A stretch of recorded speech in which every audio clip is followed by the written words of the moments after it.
તો જય માતાજી મિત્રો, આજના બ્લોગમાં તમારું સ્વાગત છે. અને આજના બ્લોગમાં તમે થંબનેલ જોઈને જ આવ્યા છો, મને ખબર છે. જો નવા આવ્યો તો લાઈક શેર અને સબસ્ક્રાઈબ કરી નાખજો. તો એવો શૈલેષ ઠાકોરનો બાબુ ઠાકોરનો વિરોધ થયો હતો અને તે વિડીયો મૂક્યો હતો અને એ બધી અફવા છે. કારણ કે તે વિડીયો અત્યારે ડિલીટ કરાવી નાખ્યો છે અને શૈલેષ ઠાકોરને કોકે ફોન કરીને એને 5000 આલવાનું કીધું હતું. તો એ બદલ એમને માફી પણ માગી લીધી છે અને તમે વિડીયો જોઈ લો મિત્રો.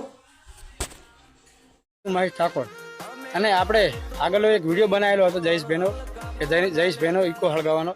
તો હું એ બદલ માફી માગું છું કે એમના વિશે મેં ખોટું બોલી ગયો હતો. અને બીજું કે આજે હરડે કાવતરે વિડીયો બનાવ્યો હતો તો આપ માફ કરજો.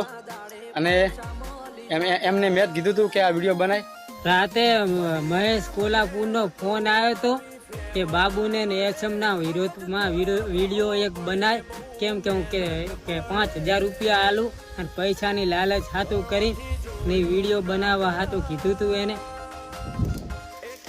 તો જય માતાજી મિત્રો, આપણે પેલા મહેશભાઈ છે ને કોલ્હાપુર વાળા, એને મારી ઇકો હળગાવવાની વાત કરી હતી, પણ એમને ખુદ એમને માફી માંગી લીધી છે કે જેમ કે એને ભૂલનો પસ્તાવો થઈ ગયો છે. તો પણ મેં પણ માફ કરી દીધા છે અને તમે પણ કરી દેજો મિત્રો.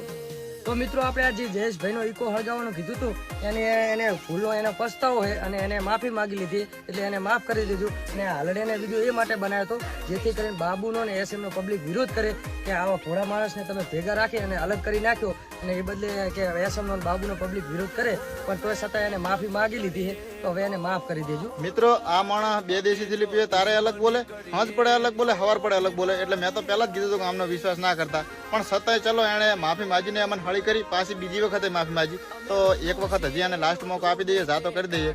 પણ આ વખતે હળી કહીએ કરશે રહે તો જોયું જાય. હું છું મહેશ ઠાકોર અને આપણે આગળ. તો મિત્રો આ વિડીયો જોઈને આપણે કોઈનું માનવું ના જોઈએ. એટલે કે આજે શૈલેષ ઠાકોરે વિડીયો ડિલીટ કરી નાખી સારી બાબત છે અને સમાધાન પણ તેમના થઈ ગયા.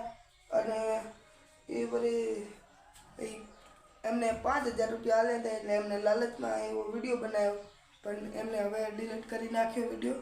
અને જો તમારે આવા વિડીયો મારા જોતા હોય તો લાઈક અને સબસ્ક્રાઈબ અને બટન આવે તે દબાવી નાખજો ટનનું, કારણ કે તેથી મારા વિડીયો પહેલાં જ તમને પહોંચતા રહે. જય માતાજી.